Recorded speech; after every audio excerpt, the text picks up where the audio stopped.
Hi guys, it's Mike here from KS Bushcraft Down Under. Today I thought I'd rattle you out a video on putting together a pocket tin. Pocket survival tin, in fact. So I've been carrying this one since the 1980s. Back then, as a young guy, I spent a horrible night at a remote bus stop in Scotland. When it turned out it was the school holidays and there was no buses running for there.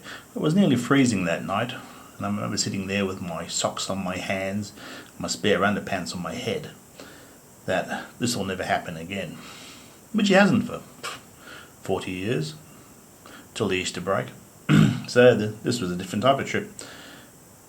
Quiet family trip out, a few coffees, a few op shops, nights camping, got to the campsite late, just got set up, decided to walk up this rock formation and watch the sun go down.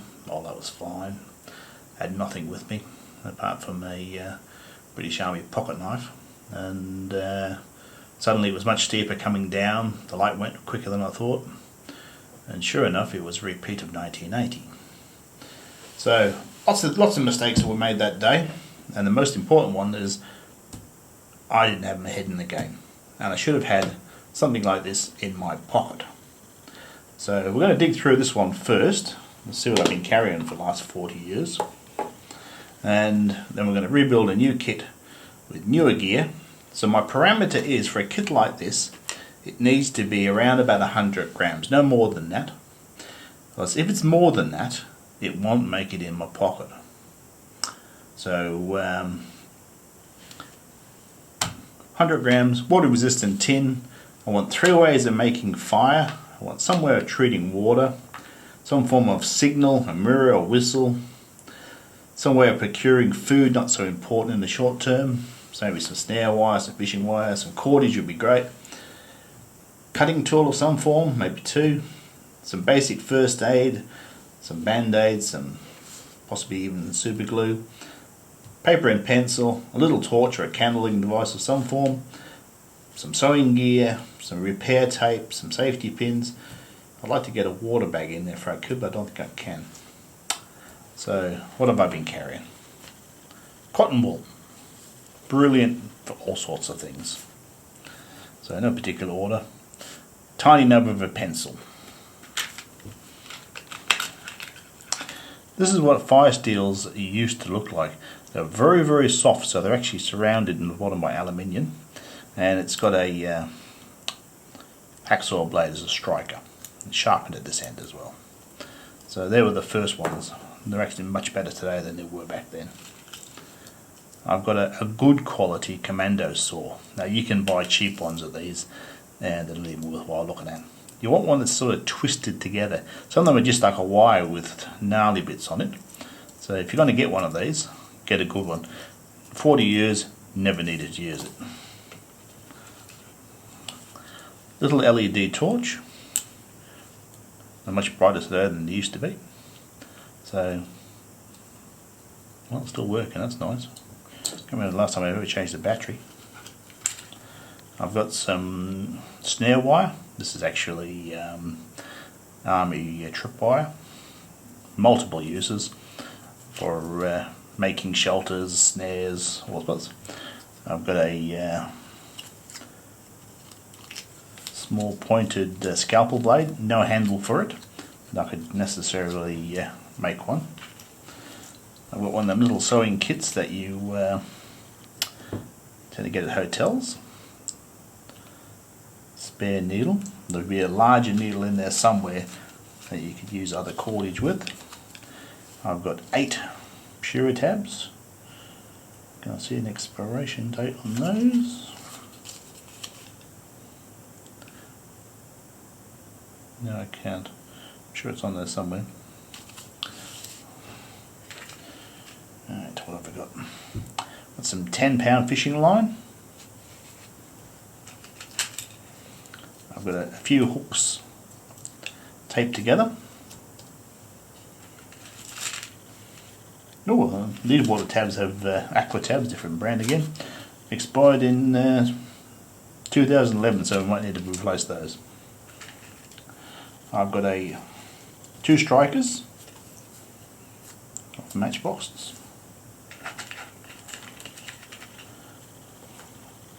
I've got a button compass that is still working. I've got a second button compass just in case the first one wasn't working. More Pura tabs.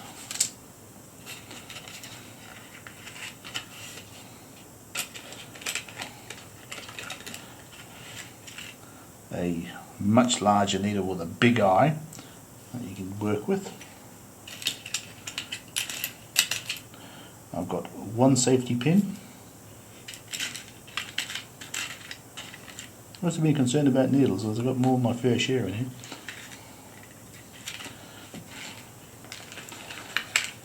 This jammed in here pretty well. There's a signalling mirror, pretty good. I've got a whole pile of snapped off matches just to reduce volume. The bottom of this tin is nice and shiny, and I've got a couple of elastoplasts. So I wonder if these are still working. One way to get your fingers burnt.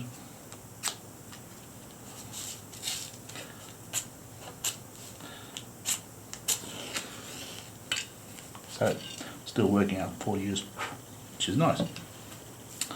So that's what I've been carrying since the 80s, and I think it's time for a rebuild using probably more expensive, maybe slightly better gear, and that's what's coming up, guys.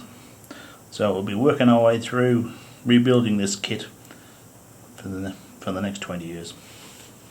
Righto guys, let's get into it. So I've got a choice of this Altoids tin or my old tobacco tin. Now the tobacco tin does have a bit of a seal on it, but if I use electrical tape, which I intend to do anyway, around it, I think I might use this one. This was something different. So start with the stuff that's flat on the bottom. So I've got my signal mirror.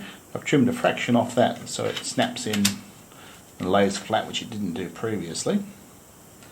So for writing material on that, I've cut some notebook paper, just one piece, and I've got 3 pieces of Fix-A-Mall tape. So Fix-A-Mall tape, you can use it like band-aids and stuff like that, and it's great. You can close wounds with it. There's a lot of great stuff with Fix-A-Mall. So 1 piece of paper,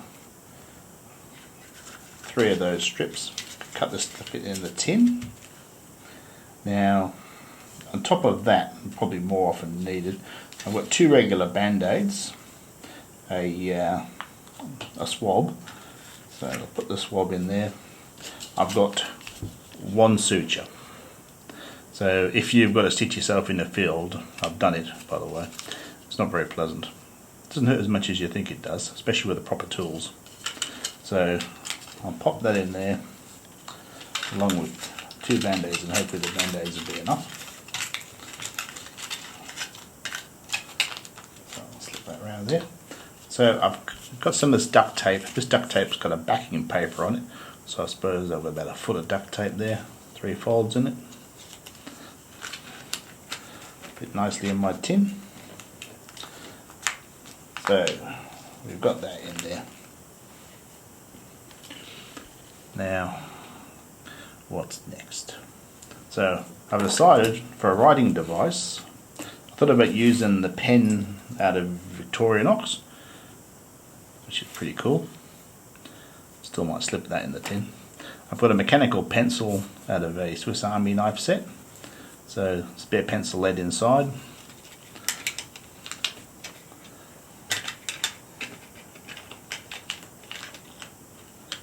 Just fits in, so that's cool. So that's that covered. So fire. So what I've decided on for one of them, I've got this flint wheel. So this is by Triple Aught Design. Somewhere on there there'll be an arrow telling you which way to turn it.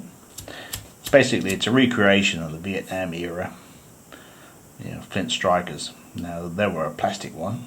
These are refillable, so I could throw in a few extra Zippo flints, And on the outside of it, I've got Kevlar tripwire pre-threaded around a large gauge needle. Actually, in fact, I've got two of them in here. I've got a small one and a large one. The inner one is basically one of these wrapped in there. So I've got two needles and heaps of strong thread.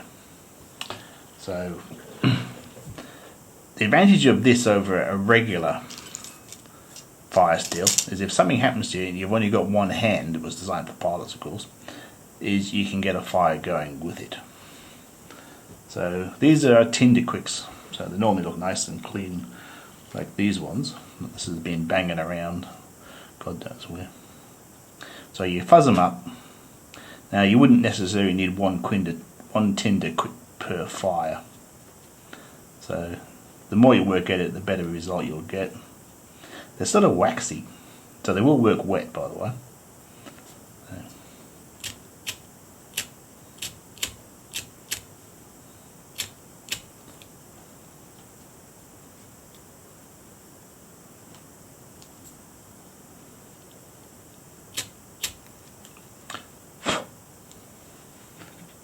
So the more you work at it, the better they go. So primary fire kit. So there's one way of making fire. Now I've got an alcohol swab in there, so that's another way of making tinder. Now do I go for a Swedish fire steel? This is their mini, I don't think they even make these anymore. Or these are one of these Chinesey ones. They're reasonable enough. The magnesium bar on this side and the ferrochromium rod on this side, so you basically make a pile of shavings. Now this is an all-weather device, so at the moment I think that's a winner, that's in. So that and maybe some matches. So we'll be putting 3 of these tinder quicks in to go along with the fire making equipment. So we've covered our needles, compass we're going to get to. We need to get our scalpel blade in under this tape. So signalling, we've got our mirror, so we need a good whistle. So I don't know what brand this is. Yeah,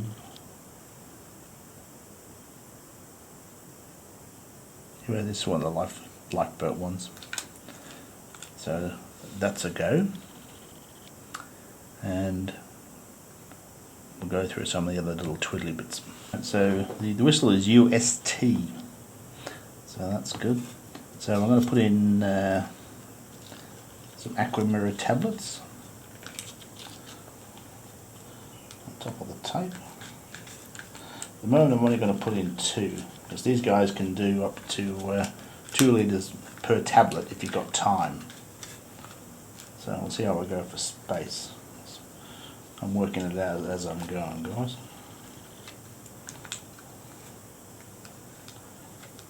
Right. So for a compass, I'll replace these 2 with this Francis Bacon Escape and Evasion compass. So these are quite expensive. They're a dry compass, and there's something in there affecting that, by the way. Works globally, it's balanced from the northern or southern hemisphere, and quite a nice bit of kit. I think it's the ferro rods affecting it. Anyway, so that's in. So I've got my basic hooks.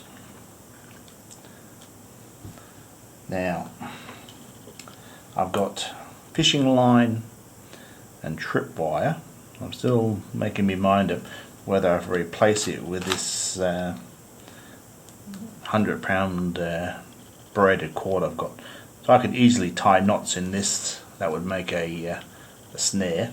It would also double as fishing line. So replacing 2 things, and it's very, very thin, with 1. So I'm going to make my mind up on that shortly. Then we've got some safety pins for our repair kit. And we've got some matches here, I might get some new ones. and a light or candling device to go in, and we'll work out what we're going to do with the survival saw. I want this kit nice and snug so it doesn't rattle. The stuff in my pack that rattles drives me crazy. So we're getting there, guys. Okay guys, we're done. So we came in slightly overweight at 110 grams, and still not bad. It's pretty well quiet, which is nice. So give you a quick recap of what I ended up making a good grade. So I've still got the commando saw in there, but the snare wire and the fishing wire have been replaced by the spider wire fishing. Maybe I'll put that around a piece of card next. So I removed the little LED light with a much more powerful one. This one's got a strobe mode, so that's an upgrade.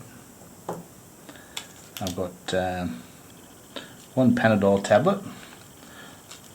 I've got my 3 Tinder Quicks. I've got my packet of fishing hooks. I've got my Franston Spark and Escape and Evasion compass. I've got 2 safety pins. I've got my emergency whistle. I've got a striker for some match heads in there. I've got 2 Acromera tablets. I've got my Tad Gear needle, thread and striker.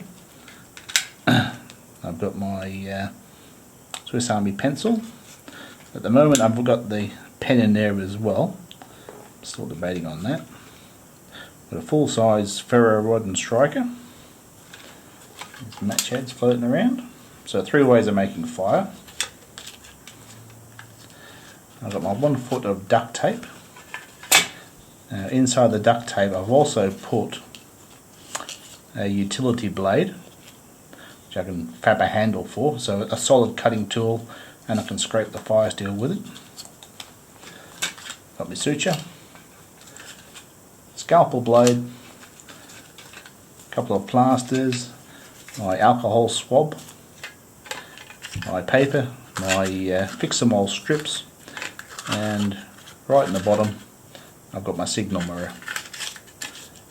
So by the time I wrap some insulation tape around this box, I think we'll be all done. So that'll add a lot more preparedness for when you're not expecting it. Anyway guys, if you like the content I create, don't forget to like and subscribe. It helps me out greatly, and we'll catch you next time.